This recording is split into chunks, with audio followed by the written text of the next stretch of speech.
पाकिस्तान को ऑपरेशन सिंदूर के तहत जवाब देते हुए भारतीय सेना ने जो कार्रवाई की है उससे समाज के सभी वर्गों में देशभक्ति का जज्बा नजर आया। इसी कड़ी में यमुनानगर में एनसीसी कैडेट ने कहा है कि देश को जरूरत पड़ी तो हम अपनी सेवाएं देने को तैयार हैं।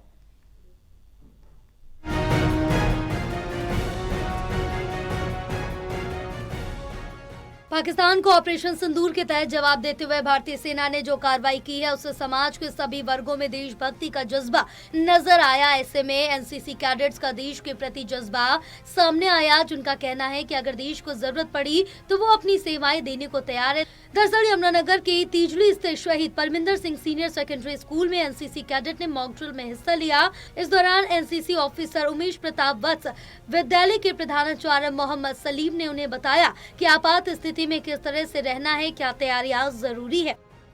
आज जो हमारे लोकप्रिय प्रधानमंत्री जी का एक निर्देश था देश में कि सब जगह मॉक ड्रिल का जो है अभ्यास किया जाए, उसी के अनुरूप हमने अपने शहीद परमिंदर सिंह राजकीय वरिष्ठ माध्यमिक विद्यालय तेजली में अपने जो विद्यालय के विद्यार्थी हैं उनके साथ साथ एनसीसी कैडेट को ये बात समझाया कि आपने मॉक ड्रिल का जो प्रैक्टिस करनी है विद्यालय में, इसके बारे में गाँव में जा कर के अपने घर में, अपने पड़ोस में सभी को बताना है, ताकि अगर देश पे हमला हो कम से कम जान माल का नुकसान हो, अधिक से अधिक नागरिक अपनी जान माल की सुरक्षा कर सके। तो इसके लिए हम कैसे अपना बचाव कर सकते हैं, ये बातें समझाई।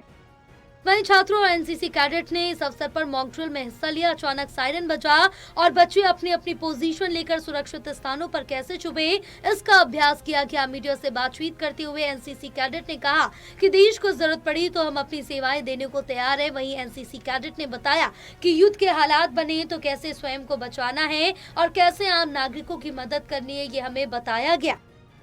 युद्ध के समय अगर हमें अपने आप को बचाव करना है तो हमें मॉक ड्रिल का प्रयास करना चाहिए। जैसे अगर हम कहीं बाहर हैं तो हम धरती पर लेट सकते हैं, किसी गाड़ी के नीचे छुप सकते हैं। अगर हम सीढ़ियों से नीचे आ रहे हैं तो हमें सीढ़ियों का उपयोग करना चाहिए, लिफ्ट का उपयोग नहीं करना चाहिए। और ये मैसेज हमें ज़्यादा से ज़्यादा लोगों में शेयर करना चाहिए।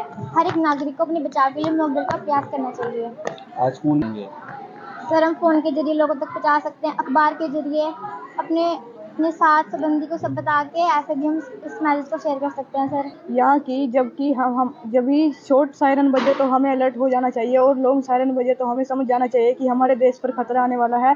और आसपास की चीज़ें होती हैं जैसे कि पेड़ पौधे, गाड़ी, कुछ भी हो उसके नीचे छुप जाना चाहिए या पेड़ के ऊपर चिपक जाना चाहिए। तो अगर कल देश के लिए हमें लड़ने की अनुमति दी जाए तो हम सब बच्चे मिलकर ये जंग का सामना कर सकते हैं। बहरहाल पाकिस्तान को उसकी भाषा में जवाब मिलने के बाद पूरे देश में लोगों में खुशी देखने को मिल रही है। लोग पाकिस्तान के खिलाफ सेना के एक्शन से बेहद खुश हैं। लिहाजा यमुनानगर में एनसीसी कैडेट्स ने भी देश के प्रति जरूरत पड़ने पर सेवा देने की अपनी भावनाओं को भी जाहिर कर दिया, जो कि पाकिस्तान को उसकी हैसियत बताने के लिए काफी है। यमुनानगर से राहुल सहजवानी की रिपोर्ट।